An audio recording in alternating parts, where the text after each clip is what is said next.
Hey everybody, Jonathan Doyle with you once again as always. Thanks so much for stopping by to check out the daily message. I hope it's going to be a blessing to you. Please make sure you've subscribed. Hit those subscribe buttons wherever you're listening, and there's a whole bunch of free stuff in the description notes. So if you want to grab a free copy of my book, if you want to find out about how to book me to speak, it's all there. Just go grab that stuff. But for now, we're going to jump into a really interesting quote from one of the greats of personal development. He passed away a few years ago, Zig Ziglar. It's quite a name. Zig Ziglar was one of the greats of the late 20th century personal development movement, had a great impact on so many people, a real gentleman, and I think, a guy that just really lived his life trying to grow and develop and serve other people. Today he's going to get us all thinking about the lie that we can easily tell ourselves that our problems are caused by lack of time. I need to hear this one, so let's jump in and do it. Lack of direction, not lack of time, is the problem. We all have 24-hour days. So good, so simple. Every single human on the planet gets 24-hour days. So the problem, realistically, is not that any of us are being ripped off in the time scale, right? Like, it's not as if, some people that get 65-hour days and you only get 24. We're all getting exactly the same amount of time. So what Ziglar is telling us today is what's essential is not so much how we relate to the time that we have, but the direction in our lives that then manifests as how we use the time available to us.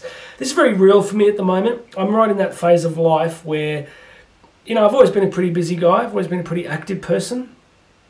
But this is the first time in life where I'm just like, wow. I said to someone yesterday that when our kids were really little, they never slept. So we had 3 kids under the age of 3. When we were married, we had 3 kids under the age of 3. And I always thought that the sleep deprivation, the exhaustion, all the stuff that went with that, I kind of thought, well, when they're sleeping, then our lives will get to normal and we can get our lives back and do all the stuff that we used to do. The season we're in now, where our kids are like 15, 13, 12, as many parents would know, it's just a whole different experience. It's like the emotional, psychological coaching that you're doing, all the driving and the relationship management that you're doing. There's a lot that you need to do at this age to really help your kids to get through. And I'm astounded by just quite how much that can be at sometimes. And the question becomes, how do you keep doing the things that are significant, valuable, that provide for your family, that bless other people, that grow what you're trying to do when your time is getting constantly pressured? So what Ziglar is telling us today is if you have a really powerful, clear sense of direction of what it is that is essential to do, that's what's most important. Go back to Stephen Covey's 7 Habits of Highly Effective People, right? One of the crucial thing is just to really be super clear on what are the key things that you have to do. I mean, Covey used to talk about roles and goals, right? The key roles in your life and the key goals that flow from those roles. So all of this is reminding us that it's, as much as it's easy to think that we're time poor, and I guess, it's a complex technological world we inhabit, but the fastest way out of time deficit is to jettison, is to remove, to get rid of all the things that are non-essential. How do you do that? Well, you need a very clear, strong sense of direction, because direction drives the allocation of time, right? That's how it works.